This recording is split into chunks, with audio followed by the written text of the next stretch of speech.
Shell has won an appeal against a landmark 2021 ruling in the Dutch courts that had directed the energy giant to significantly reduce its carbon emissions earlier than originally planned. The court in 2021 also found the firm to be legally obliged to align its policies with the 2015 Paris Climate Accords. It marked the first such verdict against a company in the world. The appeals court in The Hague has now dismissed that ruling. It said Shell was already meeting its climate goals, and it was not clear if the initial judgment would be effective in fighting climate change. Shell's chief executive has welcomed the appeal decision, describing it as the right one for the global energy transition, the Netherlands and the company.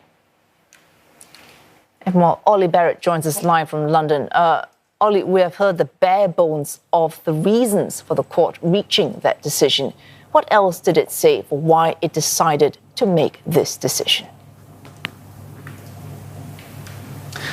The court effectively decided that it did believe that Shell has an obligation to reduce overall its carbon emissions, but that the court couldn't enforce a specific percentage in the way that campaigners and the initial decision from the courts had envisaged. And they also say that they couldn't necessarily decide what exact percentage would be appropriate to bring down the world's carbon emissions overall. Shell had argued as well during the case that it was unfair to target one company in particular. It had also argued that even if it did bring down its emissions in the way called for in the initial judgment and the initial court case, that simply its competitors would fill the gap with fossil fuel supply to meet global overall demand. There were lots of other arguments in the case made as well, but broadly there was not much in there for the campaigners other than that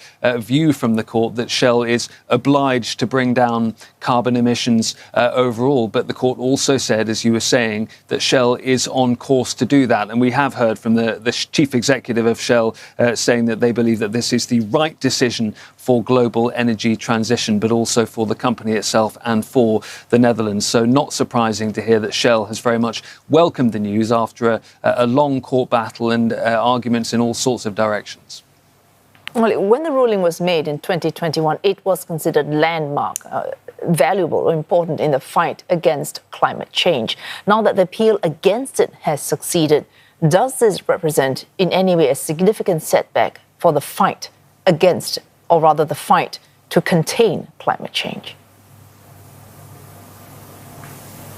It certainly, for now, seems to shut down at least one avenue of opportunity for climate activists to try and make the change that they want to see. And indeed, what Shell had been arguing as part of the case was that the court didn't have the ability, it felt, to enforce international climate agreements, but that nation states, if they wanted to change policy with regards to companies operating in their jurisdiction, that would be the way that they would have to move forward. And certainly the campaigners who brought the case in the first place have been reacting with some dismay to the decision. Ik ben hier echt door geraakt. Dit had het moment moeten zijn waar we echt de doorbraak hadden kunnen realiseren in de strijd tegen gevaarlijke klimaatverandering. Dat is vandaag niet gelukt. Maar de strijd tegen gevaarlijke klimaatverandering is een marathon. Niet een sprint en de race is pas begonnen.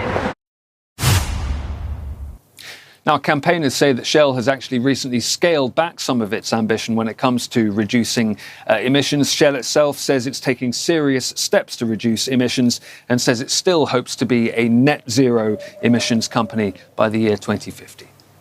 Well, thanks for that. Olly Barratt reporting live to us there from London.